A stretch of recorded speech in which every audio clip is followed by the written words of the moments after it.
Selama ini, kita semua meyakini dan mengiyakan apa yang disampaikan oleh banyak orang, bahwa Gunung Sinai tempat Nabi Musa ingin bertemu Tuhan itu berada di Mesir, atau daerah Jazirah Arab sana. Tapi, cobalah kita mempelajarinya lagi. Apakah semua yang berhubungan dengan Nabi berada di Arab? Menurut saya, belum tentu.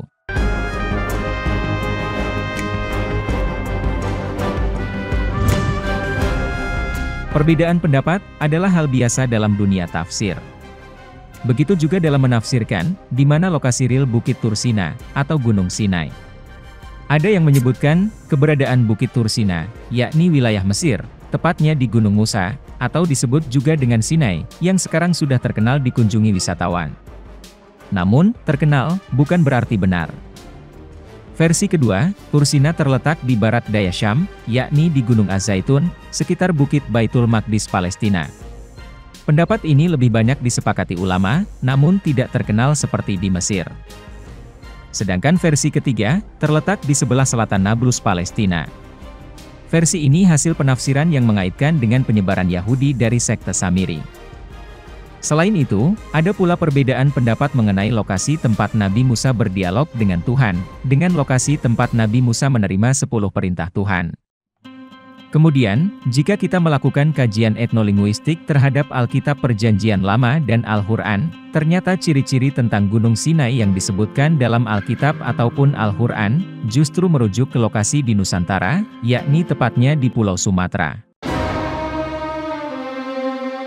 Dalam Al-Quran Surat Al-Mukminun ayat 20, kata Tursina, ditulis dengan kata Saina'a, yang terdiri dari huruf Sin, Ya, Nun, Alif, dan Hamzah.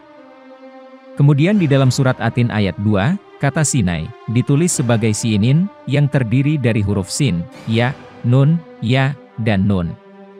Coba bandingkan dengan surat Al-Mukminun ayat 20, yang menyebut kata Sinai, hanya dengan kata Saina. Artinya, jika kita merujuk kepada surat Atin ayat 2, yang menyebutkan kata Sinin, maka maknanya, adalah dua Sinai.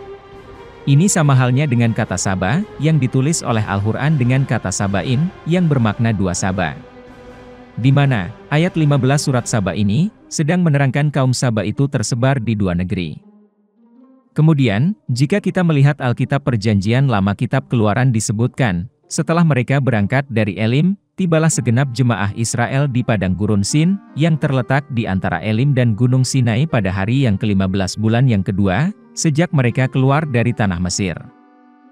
Dalam ayat ini, kata Sin disebut dengan kata Cin, dan kata Sinai disebut dengan kata Cinai. Dan dalam aspek gematria, kata Sin memiliki arti tanduk. Lalu coba kita bandingkan nilai gematria kata Sin dengan kata Sinai dalam Al-Quran yang ditulis dengan kata Saina, yang memiliki arti bertanduk. Kesimpulannya, menurut Alkitab Perjanjian Lama, disebutkan ada dua Sinai. Yang satu adalah Padang Sin, dan yang satu adalah Gunung Sinai. Di mana, Padang Sin sendiri, lokasinya terletak antara Elim dan Gunung Sinai. Mari kita lanjutkan. Jika Alkitab Perjanjian Lama menyebutkan bahwa Nabi Musa bertemu dengan Tuhan di Gunung Sinai, namun dalam Al-Quran Surat Toha ayat 12, dan Surat An-Naziat ayat 16, menyebutkan bahwa Nabi Musa bertemu dengan Tuhan di Ardil Muqaddas Tua, atau Lembah Suci Tua. Kata Tua dalam Al-Quran ditulis dengan huruf Tok dan Wawu. Dan, kata Tua ini sama artinya dengan kata Towu dalam bahasa Ibrani, yang ditulis dengan huruf Tet dan Faf. Dalam bahasa Arab disebut Tua, sedangkan dalam bahasa Ibrani disebut Toba. Ini merujuk ke nama tempat, dan dikaitkan dengan kata Tur, yang berarti gunung atau bukit, sebagaimana kalimat Wa Turi Sinin, dalam surat Atin ayat 2. Di dunia ini, hanya ada dua tempat yang bernama Toba. Yakni Toba di Batak Sumatera Utara, dan Toba di Amerika Selatan. Tapi hanya Toba di Batak Sumatera Utara lah, yang merupakan sebuah gunung, dan disebut sebagai Mount Toba. Lalu apakah benar, kata Toba merupakan pengucapan kata Tua dalam bahasa Arab maupun bahasa Batak? Dalam tradisi Batak, Ompu Mulajadi Nabolon dalam agama Parmalim, dianggap sebagai Debata, yang berarti Tuhan atau Dewa. Nah, kata Debata dalam bahasa Batak ini, berasal dari kata Ibrani Deva. Dalam bahasa Arab, sama dengan kata Dawa, atau Dewa. Perhatikan, bahwa huruf Vav bahasa Ibrani, atau huruf Wawu dalam bahasa Arab, diucapkan sebagai huruf B dalam bahasa Batak. Sehingga, ini menjadi sebuah fakta pendukung, bahwa kata toba, memang merupakan pengucapan kata tua, atau kata teowe dalam bahasa Batak. Masih menurut Alkitab Perjanjian Lama tadi, bahwa padang gurun Sin, terletak di antara Elim dan Gunung Sinai. Dalam penjelasan sebelumnya, sudah saya jelaskan, bahwa Gunung Sinai dalam Alkitab, disebut sebagai lembah suci tua dalam Al-Quran.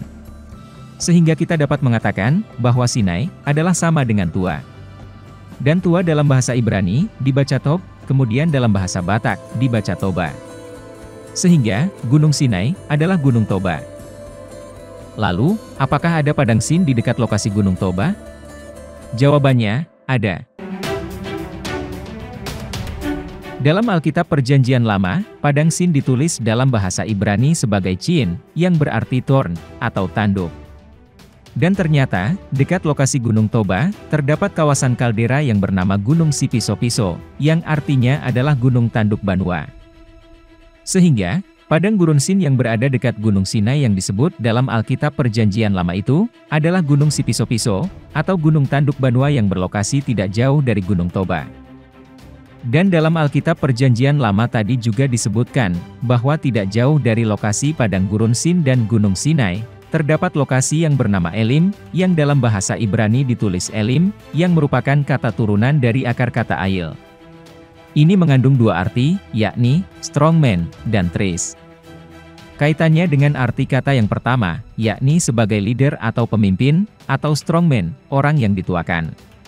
Maka, kata Elim, kita temukan pada agama asli masyarakat Batak Toba, yakni agama Parmalim. Di mana, kata Parmalim, berasal dari bahasa Melayu Malim, yang berarti orang yang berilmu, atau tokoh agama, atau pemimpin umat. Dan arti kata Malim ini, mirip dengan arti kata Elim dalam bahasa Ibrani yang disebut dalam Alkitab. Kemudian, kaitannya dengan arti kata yang kedua yakni sebagai trees, atau pohon. Maka, di Batak atau Sumatera secara umum, dikenal adanya pohon yang bernama ulam raja, yang kalau di Jawa disebut sebagai daun kenikir, atau di Sunda disebut sebagai randa midang, dan daun pohon ini biasa dijadikan lalapan yang bisa dimakan.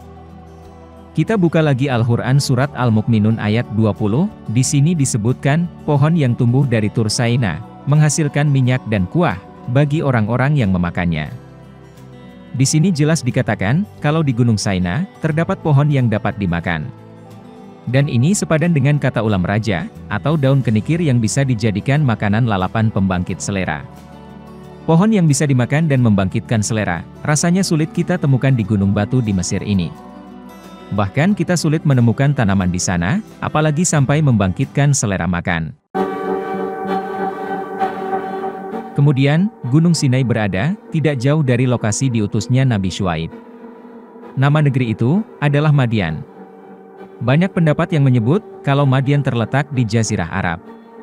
Namun, jika kita menempatkan Gunung Sinai di Gunung Toba, maka, Madian, tidak lain adalah Medan. Etnis Batak Karo yang merupakan penduduk Medan, konon berasal dari Kerajaan Aru, yang turut menyumbangkan pemikiran tentang penamaan kota Medan. Mereka menyatakan, bahwa asal nama Medan, berasal dari bahasa Karo, yaitu Maden, yang berarti sembuh.